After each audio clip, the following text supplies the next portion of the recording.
කවදා හරි ඉදලා තියෙනවද අපි චන්ද්‍රිකාවක් අභ්‍යවකාශයට යවුවට පස්සේ ඒකට මොකද වෙන්නේ කියලා? හිතන්නකෝ ඒක කැඩුනොත්, එහෙම නැත්නම් ඉන්ධන ඉවර වුණොත්. පෘථිවියෙන් කිලෝමීටර් දහස් ගණක් ඈත අභ්‍යවකාශයේදී ඒවට උදව් කරන ක්‍රමයක් තියෙනවද? අද අපි මේ විග්‍රහයෙන් කතා කරන්න යන්නේ අන්න ඒ ගැන. අභ්‍යවකාශයේ මඟදී ලැබෙන ආධාර සේවාවක්. ඒ කියන්නේ කක්ෂීය සේවා සපයන එක ගැන. ඉතින් මේ ප්‍රශ්නේ ඇත්තදම කොච්චර බරපතලද? මේව බලමු. දැනට අපි අභ්‍යවකාශය පාවිච්චි කරන විදිය හරියට පාවිච්චි කරලා විසික් කරන සංස්කෘතියක් වගේ තමයි. අපි මිල අධික ගොඩක් සංකීර්ණ චන්ද්‍රිකා කක්ෂයට යවනවා, ඒ වයින් වැඩ ගන්නවා, ඊට පස්සේ ආයු කාලය ඉවර වුණාම කක්ෂයම අතහැරලා දානවා.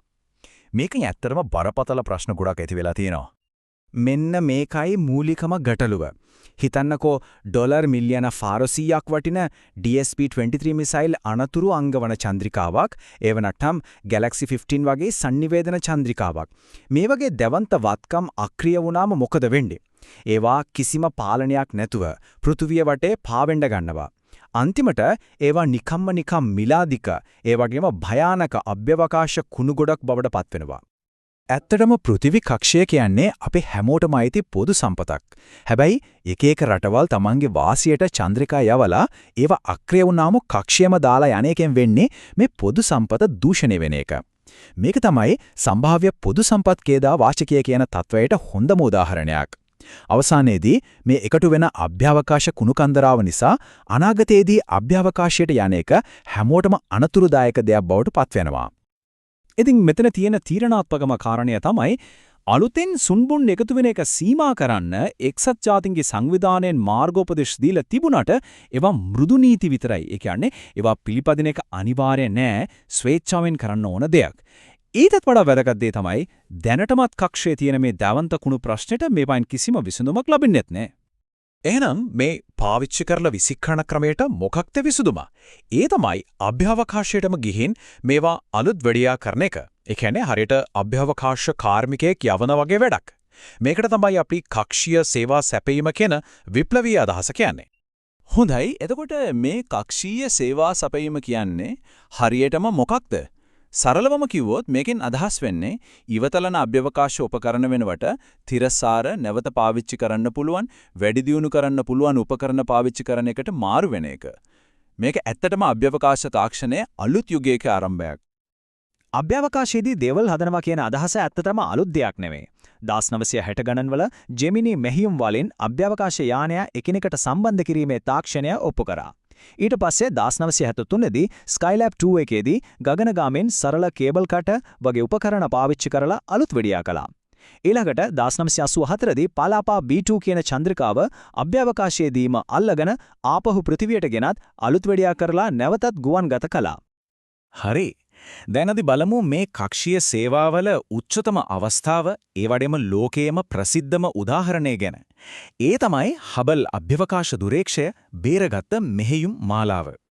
1993 දී හබල් දුරේක්ෂය අලුත් වෙඩියා කරන්න ගිය පළමු මෙහෙයුම කොච්චර දෙවන්ත අභියෝගයක් වුණාද කියනවනම් NASA ආයතනයේම වාර්තාවක ඒක හඳුන්වලා තිරන්නේ සියලුම සේවා මෙහෙයුම් වල මව කියලයි. ඉතින් ඒකෙම හිතා ගන්න පුළුවන් මේක කොයිතරම් ලොකු වැඩක්ද කියලා. මේකේ පුදුමම කාරණේ තමයි හබල් දුරේක්ෂය මුලින්ම නිර්මාණය කරලා තිබුණේ අභ්‍යවකාශයේදී අලුත් වැඩියා කරන්න පුරා විදිහට නෙවෙයි. ඒ නිසා දවස් 5ක් පුරා දිගටම කරපු අභ්‍යවකාශ ඇවිදීම් වලදී ගගනගාමීන්ට මේ වැඩේ කරන්න සම්පූර්ණයෙන්ම අලුත්, ඒ වැඩේටම විශේෂයෙන් හදපු උපකරණ නිපදවන්න සිද්ධ වුණා. මේක කොච්චර සංකීර්ණද කියලා තේරුම් ගන්න අපි එකම එක අලුත් වැඩියාවක් දිහා බලමු.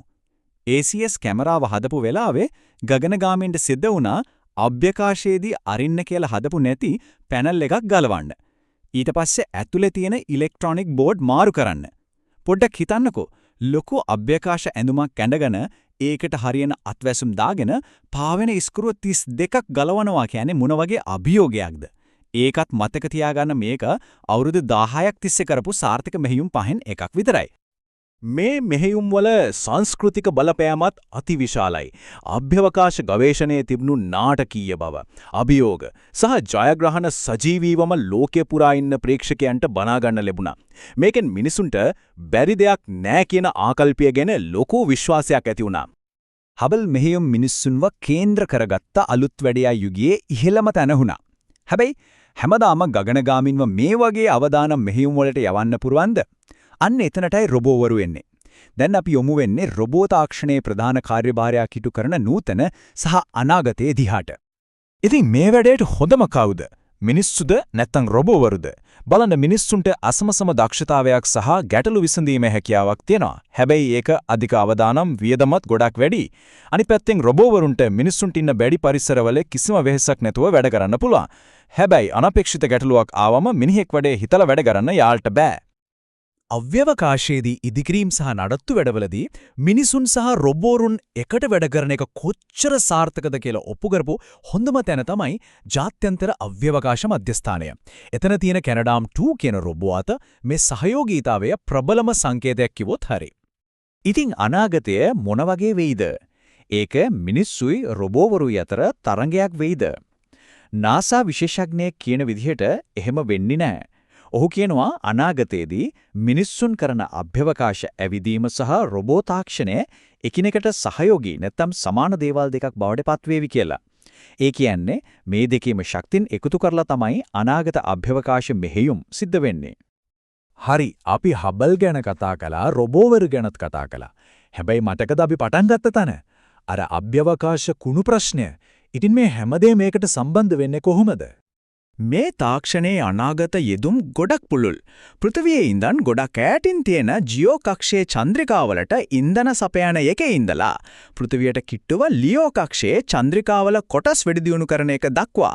ඒ විතරක් නෙවෙයි පෘථිවියයි චන්ද්‍රයයි අතර EM1 වගේ තැන්වල විශාල ව්‍යුහයන් හදන්නත් වැදගත්ව දේ ඇක්‍රිය වුණ චන්ද්‍රිකා සුරක්ෂිතව අයින් කරලා දාන්නත් මේ තාක්ෂණය යොදා ගන්න පුළුවන්.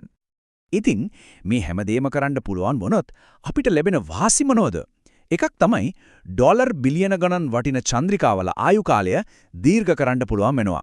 භයානක අභ්‍යවකාශ සුම්බුන් සක්‍රියවම ඉවත් කරලා කක්ෂය ආරක්ෂා කරන්න පුළුවන්. අනාගතයේ අඟහරු ගමන් වගේ දේවල් වලට අවශ්‍ය මහා පරිමාණ ව්‍යුහයන් අභ්‍යවකාශයේදීම හදන්න පුළුවන් වෙනවා. ඒ වගේම අභ්‍යවකාශයේ මඟදී ලැබෙන ආධාර සේවා සඳහා සම්පූර්ණයෙන්ම අලුත් වාණිජ වෙළඳපොළක් නිර්මාණය වෙනවා. අපි මේ විග්‍රහය අවසන් කරන්නේ මේ වැදගත් ප්‍රශ්නයත් එක්ක. මේ තාක්ෂණයේ දියුණු වෙමින් පවතිනවා. ඒකෙන් අපේ අනාගතය ගොඩනගන්න පුළුවන්. හැබැයි දශක ගණනාවක් තිස්සේ අපි කක්ෂයේ එකතු කරපු මේ පැරණි සුන්බුන් ඒව පිරිසිදු කිරීමේ වගකීම සහ වියදම දරන්නේ කවුද? ඒකට අවශ්‍ය ප්‍රතිපත්ති සහ ආර්ථික සැලසුම් තවමත් අවිනිශ්චිතයි.